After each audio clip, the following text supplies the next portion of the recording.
Hello friend, स्वागत है आपका अपने चैनल आज क्लास में। फाइनल बोर्ड परीक्षा में बहुत ही कम समय बचा है और बहुत ही कम समय में आपको फाइनल बोर्ड परीक्षा की तैयारी करना है। तो आज की इस वीडियो में फाइनल बोर्ड परीक्षा के लिए हिंदी के 100 ऑब्जेक्टिव प्रश्न बताएंगे और इस 100 ऑब्जेक्टिव प्रश्न में से बहुत सारे प्रश्न आपके फाइनल बोर्ड परीक्षा में लड़ने वाले हैं। तो एक भी प्रश्न आप लोग स्किप मत कीजिएगा, वीडियो को प्लीज आप लोग शुरू से लेके अंत तक देखिएगा और इसका पीडीएफ हम आपको बिल्कुल फ्री में देंगे और लास्ट में हम आपको बताएंगे कि इसका पीडीएफ आप लोग कहां से डाउनलोड कर सकते हैं। तो वीडियो को प्लीज आप लोग शुरू से लेके लास्ट तक जरूर देखिएगा। तो आइए शुरू करते हैं पहले नंबर प्रश्न से।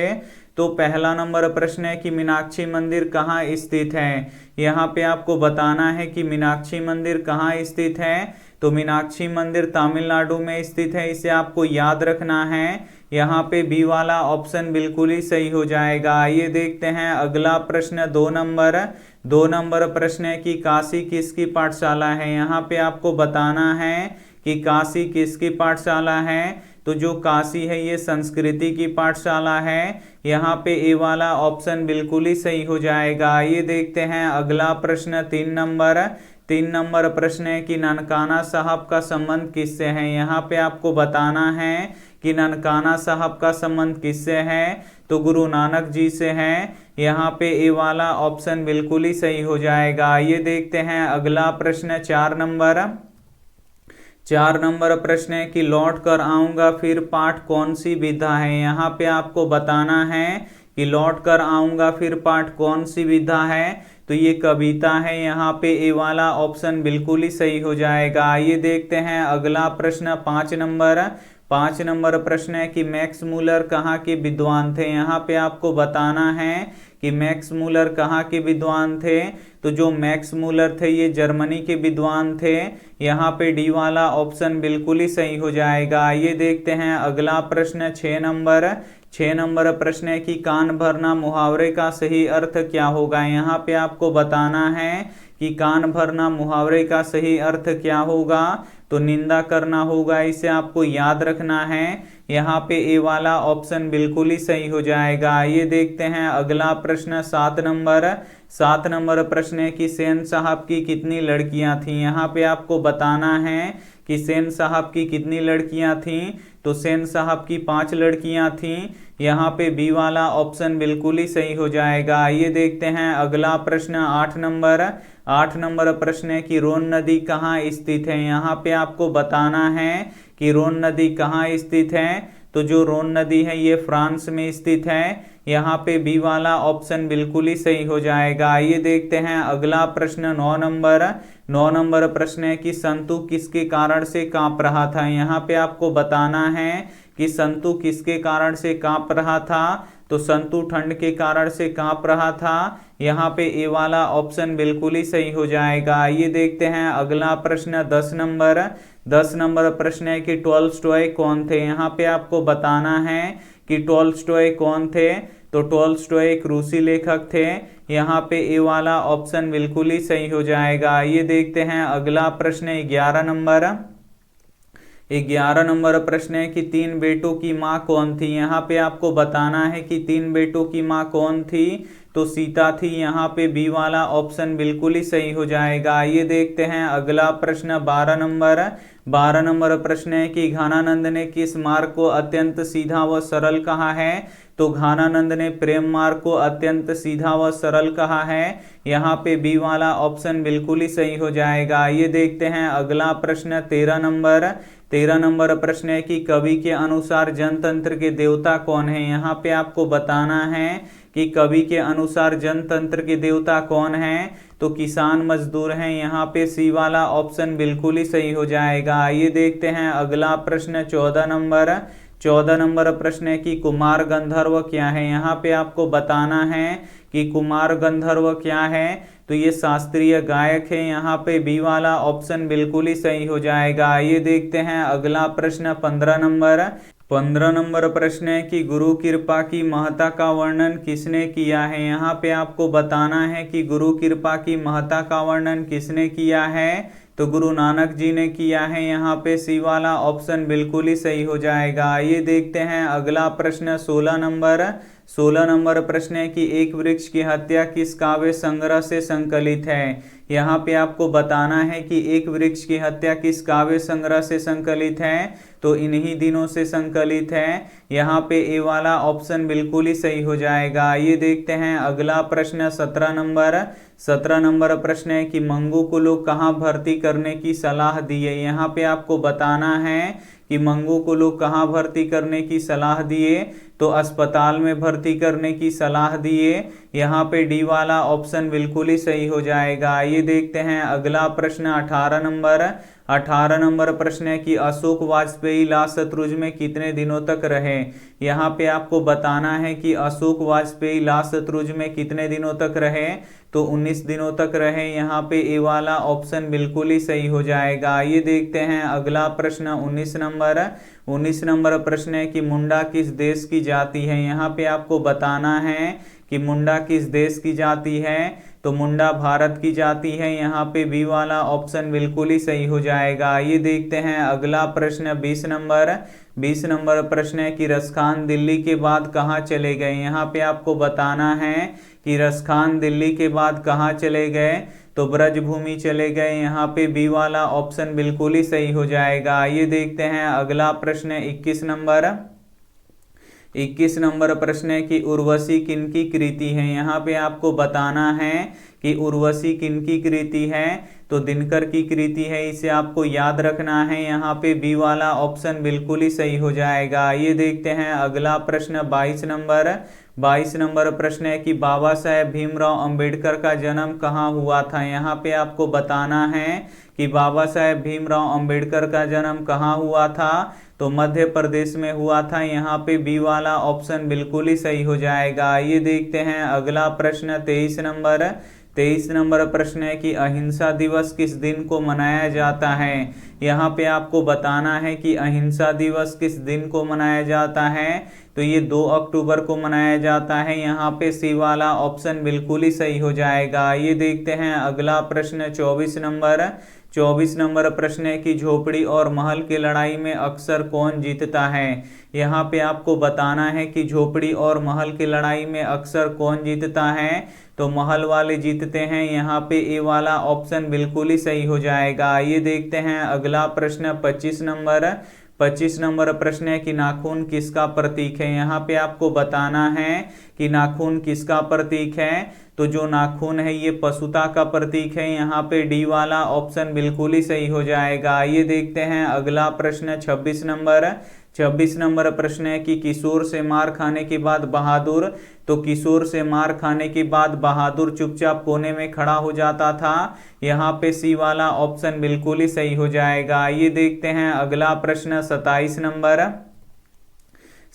नंबर प्रश्न है कि बहादुर का पूरा नाम क्या था। यहाँ पे आपको बताना है कि बहादुर का पूरा नाम क्या था, तो बहादुर का पूरा नाम दिल बहादुर था। यहाँ पे बी वाला ऑप्शन बिल्कुल ही सही हो जाएगा। ये देखते हैं अगला प्रश्न 28 नंबर प्रश्न है कि जापान पर परमाणु बम गिराया गया। यहाँ पे आपको बताना है कि जापान पर परमाणु बम किसने गिराया, तो अमेरिका ने गिराया। यहाँ पे बी वाला ऑप्शन बिल्कुल ही सही हो जाएगा। ये देखते हैं अगला प्रश्न 29 नंबर प्रश्न है कि ढहते विश्वास कहानी के केंद्र में है। यहाँ पे आपको बताना है कि ढहते विश्वास कहानी के केंद्र में क्या है, तो बाढ़ की समस्या है। इसे आपको याद रखना है। यहाँ पे सी वाला ऑप्शन बिल्कुल ही सही हो जाएगा। ये देखते हैं अगला प्रश्न 30 नंबर प्रश्न है कि दूसरों के इशारों पर भटकने वाले व्यक्ति को क्या कहते हैं। यहाँ पे आपको बताना है कि दूसरों के इशारों पर भटकने वाले व्यक्ति को क्या कहते हैं, तो मूढ़ लोग कहते हैं। यहाँ पे बी वाला ऑप्शन बिल्कुल ही सही हो जाएगा। ये देखते हैं अगला प्रश्न 31 नंबर प्रश्न है कि बहादुर कहाँ के रहने वाला था। यहाँ पे आपको बताना है कि बहादुर कहाँ का रहने वाला था, तो बहादुर नेपाल का रहने वाला था। यहाँ पे सी वाला ऑप्शन बिल्कुल ही सही हो जाएगा। ये देखते हैं अगला प्रश्न 32 नंबर प्रश्न है कि नागरी लिपि के आरंभिक लेख कहाँ से मिलते हैं। यहाँ पे आपको बताना है कि नागरी लिपि के आरंभिक लेख कहाँ से मिलते हैं, तो दक्षिण भारत से मिलते हैं। यहाँ पे बी वाला ऑप्शन बिल्कुल ही सही हो जाएगा। आइए देखते हैं अगला प्रश्न 33 नंबर प्रश्न है कि जार शाही कहाँ थी। यहाँ पे आपको बताना है कि जार शाही कहाँ थी, तो जार शाही रूस में थी। यहाँ पे ए वाला ऑप्शन बिल्कुल ही सही हो जाएगा। ये देखते हैं अगला प्रश्न 34 नंबर प्रश्न है कि पंडित बिरजू महाराज का जन्म कहाँ हुआ था। यहाँ पे आपको बताना है कि पंडित बिरजू महाराज का जन्म कहाँ हुआ था, तो लखनऊ में हुआ था। यहाँ पे बी वाला ऑप्शन बिल्कुल ही सही हो जाएगा। ये देखते हैं अगला प्रश्न 35 नंबर प्रश्न है कि पंडित बिरजू महाराज कितने साल के थे, तो उनके पिता का देहांत हो गया। यहाँ पे आपको बताना है कि पंडित बिरजू महाराज कितने साल के थे, तो उनके पिता का देहांत हो गया। तो 9.5 साल के थे, तो उनके पिता का देहांत हो गया। यहाँ पे ए वाला ऑप्शन बिल्कुल ही सही हो जाएगा। ये देखते हैं अगला प्रश्न 36 नंबर प्रश्न है कि बिस्मिल्लाह खां और शहनाई के साथ किस मुस्लिम पर्व का नाम जुड़ा हुआ है, तो बिस्मिल्लाह खां और शहनाई के साथ मुहर्रम का नाम जुड़ा हुआ है। यहाँ पे सी वाला ऑप्शन बिल्कुल ही सही हो जाएगा। ये देखते हैं अगला प्रश्न 37 नंबर प्रश्न है कि ला शत्रुज क्या था। यहाँ पे आपको बताना है कि ला शत्रुज क्या था, तो ला शत्रुज एक ईसाई मठ था। यहाँ पे सी वाला ऑप्शन बिल्कुल ही सही हो जाएगा। ये देखते हैं अगला प्रश्न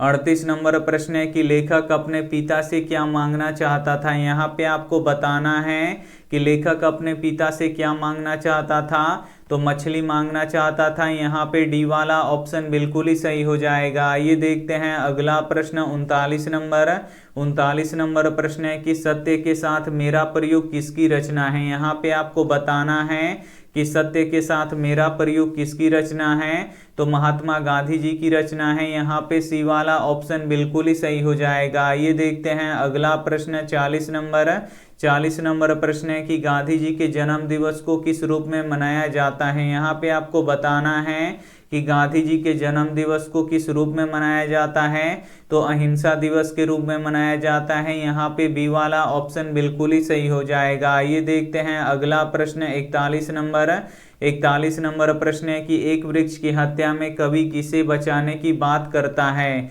यहाँ पे आपको बताना है कि एक वृक्ष की हत्या में कवि किसे बचाने की बात करता है, तो घर को बचाने की बात करता है, शहर को बचाने की बात करता है, देश को बचाने की बात करता है, यानी इनमें से सभी को बचाने की बात करता है। तो यहाँ पे डी वाला ऑप्शन बिल्कुल ही सही हो जाएगा। ये देखते हैं अगला प्रश्न 42 नंबर प्रश्न है कि किस नदी के बांध के नीचे लक्ष्मी का घर था। यहाँ पे आपको बताना है कि किस नदी के बांध के नीचे लक्ष्मी का घर था, तो देवी नदी के बांध के नीचे लक्ष्मी का घर था। यहाँ पे सी वाला ऑप्शन बिल्कुल ही सही हो जाएगा। ये देखते हैं अगला प्रश्न 43 नंबर प्रश्न है कि लौट कर आऊंगा फिर कविता में कवि कहाँ लौटने की बात करता है।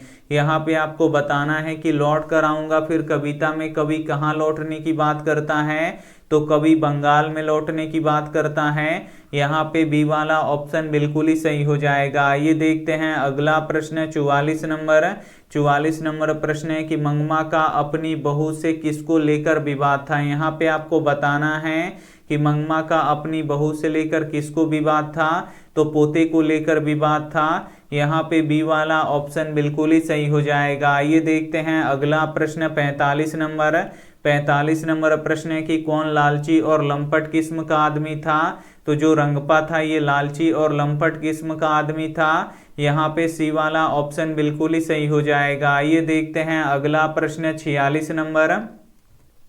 46 नंबर प्रश्न है कि श्रम विभाजन और जाति प्रथा के लेखक कौन है। यहाँ पे आपको बताना है कि श्रम विभाजन और जाति प्रथा के लेखक कौन है, तो डॉक्टर भीमराव अंबेडकर हैं। यहाँ पे बी वाला ऑप्शन बिल्कुल ही सही हो जाएगा। आइए देखते हैं अगला प्रश्न 47 नंबर।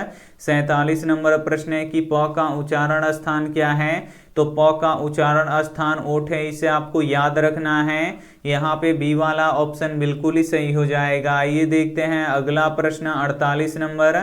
48 नंबर प्रश्न है कि सूरदास शब्द में कौन सी संज्ञा है। यहाँ पे आपको बताना है कि सूरदास शब्द में कौन सी संज्ञा है। तो सूरदास नाम है, तो नाम में व्यक्तिवाचक संज्ञा होता है। यहाँ पे ए वाला ऑप्शन बिल्कुल ही सही हो जाएगा। आइए देखते हैं अगला प्रश्न 49 नंबर।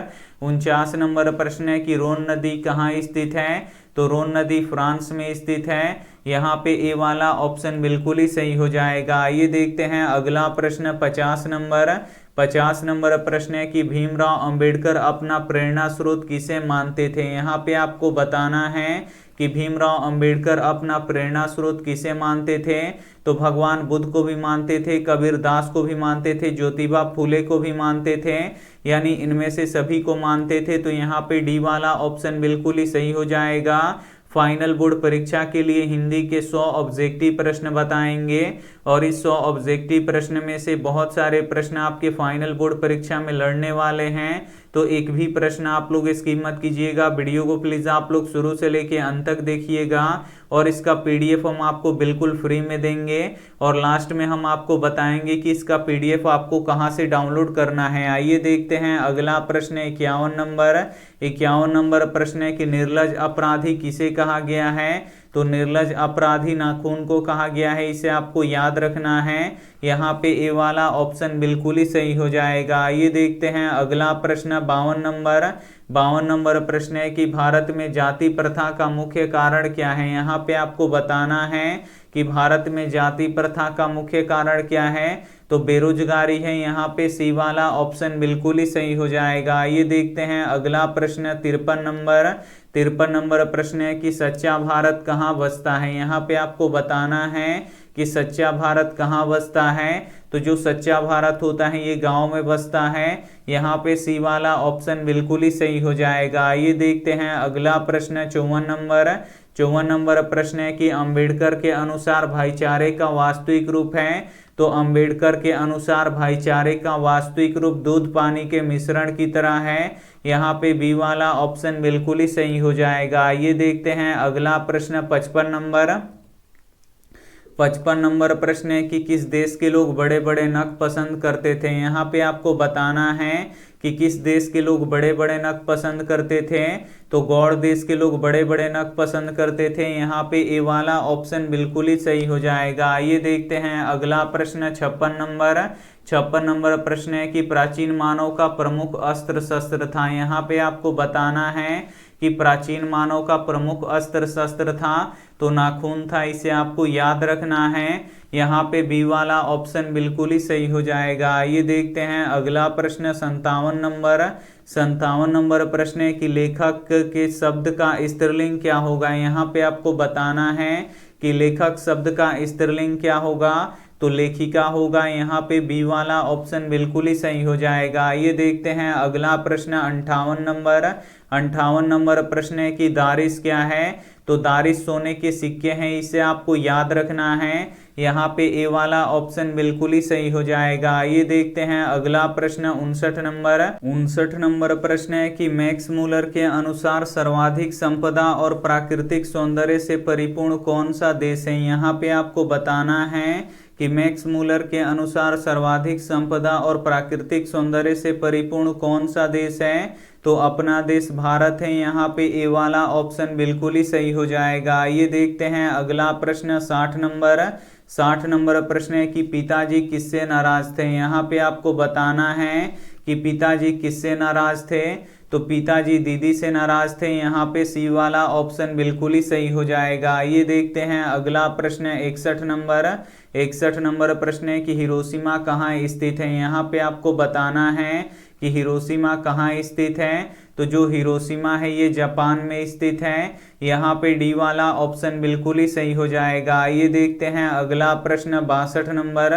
62 नंबर प्रश्न है कि गिरधर लाल सेन साहब की फैक्ट्री में क्या था। यहाँ पे आपको बताना है कि गिरधर लाल सेन साहब की फैक्ट्री में क्या था।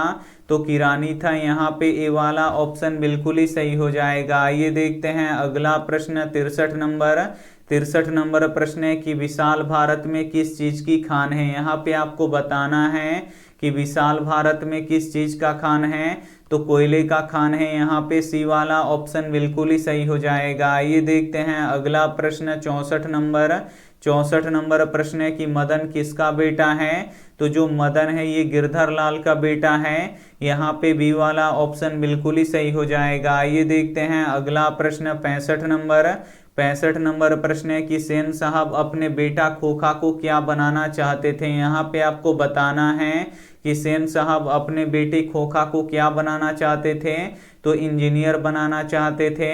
यहाँ पे बी वाला ऑप्शन बिल्कुल ही सही हो जाएगा। ये देखते हैं अगला प्रश्न 66 नंबर प्रश्न है कि वकालत की पढ़ाई के लिए गांधी जी कहाँ गए थे। काफी महत्वपूर्ण प्रश्न है। यहाँ पे आपको बताना है कि वकालत की पढ़ाई के लिए गांधी जी कहाँ गए थे, तो ब्रिटेन गए थे।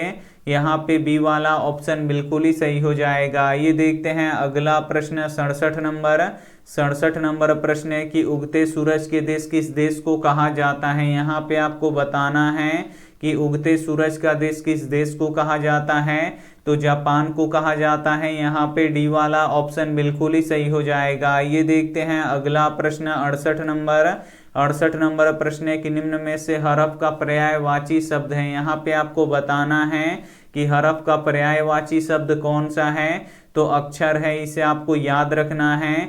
यहाँ पे ए वाला ऑप्शन बिल्कुल ही सही हो जाएगा। ये देखते हैं अगला प्रश्न 69 नंबर प्रश्न है कि बिरजू महाराज के पिताजी की मृत्यु किस कारण से हुई। यहाँ पे आपको बताना है कि बिरजू महाराज के पिताजी की मृत्यु किस कारण से हुई, तो लू लगने के कारण से हुई। यहाँ पे ए वाला ऑप्शन बिल्कुल ही सही हो जाएगा। ये देखते हैं अगला प्रश्न 70 नंबर प्रश्न है कि निर्मला कौन थी। यहाँ पे आपको बताना है कि निर्मला कौन थी, तो निर्मला लेखक की पत्नी थी। यहाँ पे बी वाला ऑप्शन बिल्कुल ही सही हो जाएगा। ये देखते हैं अगला प्रश्न 71 नंबर प्रश्न है कि बाबूजी के साथ बिरजू महाराज की अंतिम प्रोग्राम कहाँ हुई थी। यहाँ पे आपको बताना है कि बाबूजी के साथ बिरजू महाराज की अंतिम प्रोग्राम कहाँ हुई थी, तो मैनपुरी में हुई थी। इसे आपको याद रखना है। यहाँ पे सी वाला ऑप्शन बिल्कुल ही सही हो जाएगा। ये देखते हैं अगला प्रश्न 72 नंबर प्रश्न है कि घृणा शब्द का विलोम क्या होगा, तो घृणा शब्द का विलोम यहाँ पे प्रेम होगा। यहाँ पे सी वाला ऑप्शन बिल्कुल ही सही हो जाएगा। ये देखते हैं अगला प्रश्न 73 नंबर प्रश्न है कि अभिनेता शब्द का स्त्रीलिंग क्या होगा। यहाँ पे आपको बताना है कि अभिनेता शब्द का स्त्रीलिंग क्या होगा, तो अभिनेत्री होगा। यहाँ पे सी वाला ऑप्शन बिल्कुल ही सही हो जाएगा। ये देखते हैं अगला प्रश्न 74 नंबर प्रश्न है कि बहादुर का स्वभाव कैसा था। यहाँ पे आपको बताना है कि बहादुर का स्वभाव कैसा था, तो बहादुर कर्मठ और ईमानदार था। यहाँ पे बी वाला ऑप्शन बिल्कुल ही सही हो जाएगा। ये देखते हैं अगला प्रश्न 75 नंबर प्रश्न है कि ढहते विश्वास कहानी के मुख्य पात्र कौन है। यहाँ पे आपको बताना है कि ढहते विश्वास कहानी के मुख्य पात्र कौन है, तो लक्ष्मी है। इसे आपको याद रखना है। यहाँ पे ए वाला ऑप्शन बिल्कुल ही सही हो जाएगा। ये देखते हैं अगला प्रश्न 76 नंबर प्रश्न है कि माँ कहानी किस कहानीकारक ने लिखा है। यहाँ पे आपको बताना है कि माँ कहानी किस कहानीकारक ने लिखा है, तो ईश्वर पेटलीकर ने लिखा है। यहाँ पे सी वाला ऑप्शन बिल्कुल ही सही हो जाएगा। ये देखते हैं अगला प्रश्न 77 नंबर प्रश्न है कि दूसरों के नकल करके लिखा गया साहित्य कैसा होता है, तो दूसरों की नकल करके लिखा गया साहित्य अधम होता है। यहाँ पे सी वाला ऑप्शन बिल्कुल ही सही हो जाएगा। ये देखते हैं अगला प्रश्न 78 नंबर प्रश्न है कि मंगमा से कौन कर्ज मांग रहा था। यहाँ पे आपको बताना है कि मंगमा से कौन कर्ज मांग रहा था, तो रंगपा कर्ज मांग रहा था। यहाँ पे ए वाला ऑप्शन बिल्कुल ही सही हो जाएगा। ये देखते हैं अगला प्रश्न 79 नंबर प्रश्न है कि वृक्ष काटने से क्या बिगड़ता है। यहाँ पे आपको बताना है कि वृक्ष काटने से क्या बिगड़ता है, तो पर्यावरण बिगड़ता है। यहाँ पे ए वाला ऑप्शन बिल्कुल ही सही हो जाएगा। ये देखते हैं अगला प्रश्न 80 नंबर प्रश्न है कि किस देश में सबसे अधिक जातियां हैं। यहाँ पे आपको बताना है कि किस देश में सबसे अधिक जातियां हैं। तो अपने देश भारत में सबसे अधिक जातियां हैं। यहाँ पे ए वाला ऑप्शन बिल्कुल ही सही हो जाएगा। ये देखते हैं अगला प्रश्न 81 नंबर। 81 नंबर प्रश्न है कि दूर से कौन ललकारता है। यहाँ पे आपको बताना है कि दूर से कौन ललकारता है। तो वृक्ष ललकारता है। यहाँ पे डी वाला ऑप्शन बिल्कुल ही सही हो जाएगा। ये देखते हैं अगला प्रश्न 82 नंबर। 82 नंबर प्रश्न है कि कौन प्राचीनतम भाषा है। यहाँ पे आपको बताना है कि कौन प्राचीनतम भाषा है। तो जो संस्कृत है ये प्राचीनतम भाषा है। यहाँ पे सी वाला ऑप्शन बिल्कुल ही सही हो जाएगा। ये देखते हैं अगला प्रश्न 83 नंबर। 83 नंबर प्रश्न है कि प्लेटो और कांट थे महान। यहाँ पे आपको बताना है कि प्लेटो और कांट थे महान, तो महान दार्शनिक थे, इसे आपको याद रखना है। यहाँ पे बी वाला ऑप्शन बिल्कुल ही सही हो जाएगा। ये देखते हैं अगला प्रश्न 84 नंबर। 84 नंबर प्रश्न है कि नखधर मनुष्य आज किस पर भरोसा कर रहा है। यहाँ पे आपको बताना है कि नखधर मनुष्य आज किस पर भरोसा कर रहा है। तो एटम बम पर भरोसा कर रहा है। यहाँ पे सी वाला ऑप्शन बिल्कुल ही सही हो जाएगा। ये देखते हैं अगला प्रश्न 85 नंबर। 85 नंबर प्रश्न है कि जिसके शेखर पर चंद्र हो उसे क्या कहते हैं। तो जिसके शेखर पर चंद्र होता है उसे चंद्रशेखर कहते हैं। यहाँ पे बी वाला ऑप्शन बिल्कुल ही सही हो जाएगा। ये देखते हैं अगला प्रश्न 86 नंबर। 86 नंबर प्रश्न है कि वाणी कब 20 के समान हो जाता है। यहाँ पे आपको बताना है कि वाणी कब 20 के समान हो जाता है। तो राम नाम के बिना वाणी 20 के समान हो जाता है। यहाँ पे ए वाला ऑप्शन बिल्कुल ही सही हो जाएगा। ये देखते हैं अगला प्रश्न 87 नंबर। 87 नंबर प्रश्न है कि शंभू महाराज बिरजू महाराज के कौन थे। यहाँ पे आपको बताना है कि शंभू महाराज बिरजू महाराज के कौन थे। तो चाचा जी थे, इसे आपको याद रखना है। यहाँ पे बी वाला ऑप्शन बिल्कुल ही सही हो जाएगा। ये देखते हैं अगला प्रश्न 78 नंबर। 78 नंबर प्रश्न है कि हर वर्ष अभिन्यों में कब रंग समारोह होता था। तो हर वर्ष अभिन्यों में गर्मी में रंग समारोह होता था, इसे आपको याद रखना है। यहाँ पे ए वाला ऑप्शन बिल्कुल ही सही हो जाएगा। ये देखते हैं अगला प्रश्न 89 नंबर। 89 नंबर प्रश्न है कि इन दिनों भारतीय बाजार में कौन सी वस्तुएं भरी पड़ी हैं। यहाँ पे आपको बताना है कि इन दिनों भारतीय बाजार में कौन सी वस्तुएं भरी पड़ी हैं। तो विदेशी वस्तुएं भरी पड़ी हैं। यहाँ पे बी वाला ऑप्शन बिल्कुल ही सही हो जाएगा। ये देखते हैं अगला प्रश्न 90 नंबर। 90 नंबर प्रश्न है कि मेरे बिन तुम प्रभु किस भाषा से अनुदित है। यहाँ पे आपको बताना है कि मेरे बिन तुम प्रभु किस भाषा से अनुदित है। तो ये जर्मनी भाषा से अनुदित है। यहाँ पे बी वाला ऑप्शन बिल्कुल ही सही हो जाएगा। ये देखते हैं अगला प्रश्न 91 नंबर।